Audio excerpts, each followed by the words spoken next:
especially price earnings ratio, by themselves, they don't mean much.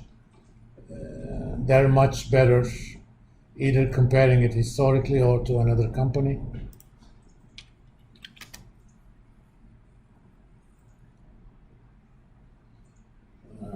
Price is 171.48. Trading 12 months EPS is 28.58.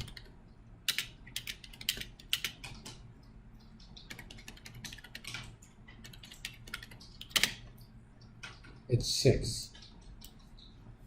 Now, what does that mean?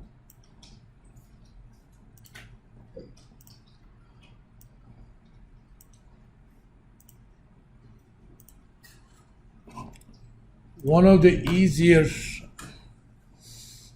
interpretations of price earnings ratio, it's kind of like a payback period number. It answers the following questions. Question: if earnings were to remain at this level, how long would it take for you to recover your investment in terms of earnings? For BioNTech, that number is 3 1/3 years, or 40 months. Okay. For Moderna, that number is 6 years or 72 months. So you're going to have to wait longer for Moderna to recover your investment. But crucial assumption is if earnings were to remain at this level. That may or may not be a reasonable assumption. That's why I would never compare PE ratios from two different industries. For example, PE ratios for established companies, especially industrials, tend to be a lot lower compared to tech companies.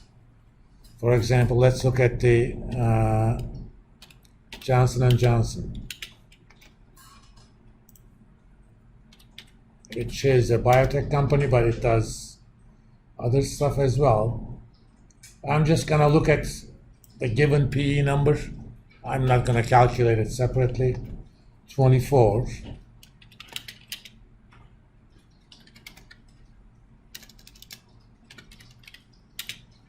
And I'm going to look at the Facebook PE of course, it's not FP anymore, it's Beta. Let me use a different company. Netflix.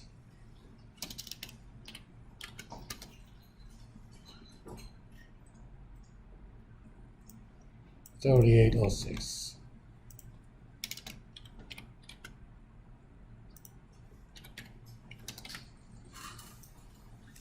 Normally, the lower the PE, everything being comparable, the cheaper is the company. So if I didn't know anything else, I would say, okay, I should buy Johnson & Johnson and short Netflix. Shorting a stock means you're betting that it's going to go down in price. You can actually do that. There is a practice called borrowing a stock. Suppose I want to short Netflix, and I know that you have Netflix. I say, can I borrow your Netflix stocks? Promise, I'll pay you the same number of stocks. So I borrow 100 shares from you. I sell them in the market. Let's say, what's the current price of Netflix? $358. If they go down to 200, I go buy back 100 shares of Netflix at 200, but I sold them at 358. So I made money. I just come back to you and pay back the loan in shares. Of course, for that convenience, I'm going to pay you some sort of fee as well. Just like I would pay interest on borrowing money.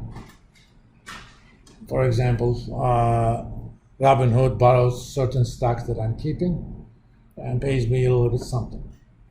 Well, it's sitting there anyway, so they might as well borrow it. By the way, this practice is completely legal. It's not an illegal thing. It has been done for quite a while. There are other ways to short the stocks using options and stuff, but This is the simplest way of doing it. The trouble is that kind of thinking ignores the crucial assumption in the interpretation of PE, assuming earnings are going to stay at this level. But sometimes, let me show you another PE. Let's see. I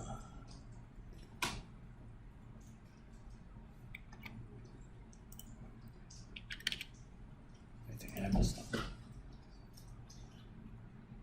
Amazon has a PE of 99.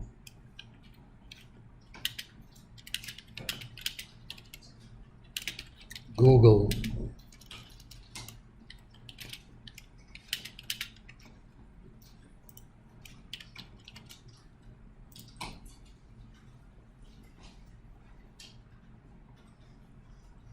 Only 21.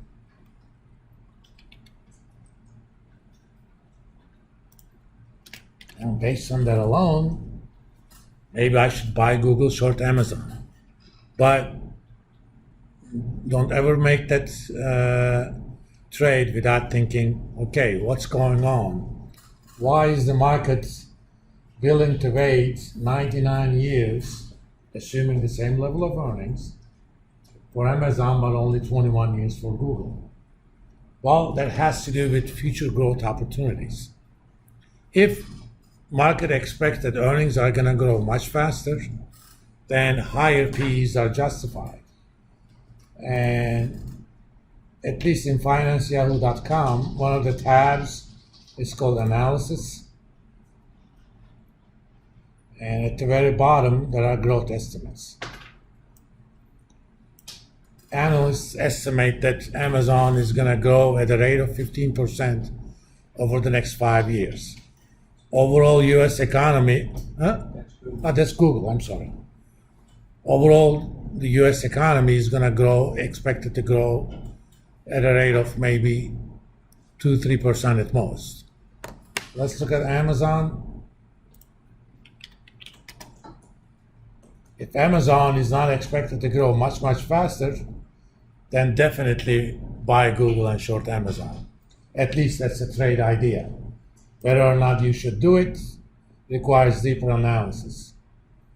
In this case, Amazon is expected to grow 46%. That may or may not be. Even though I never require this in this class, there is kind of a roundabout way you can make that decision. I calculate something called growth adjusted PE. Let me find it from my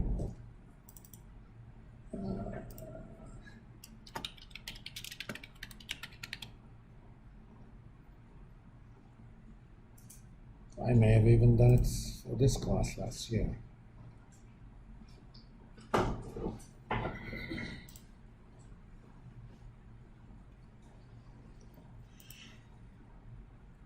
Come on.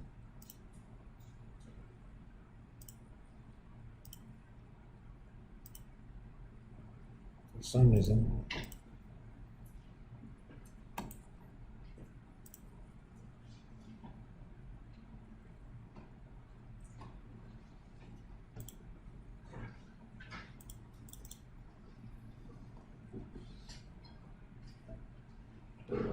Okay.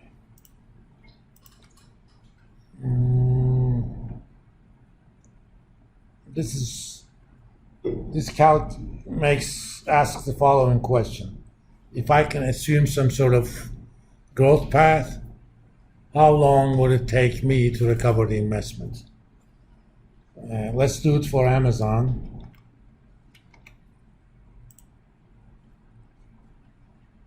Current price, $99.54. What's the expected earnings next year? We can find that analyst estimates from for next year, or current year in this case.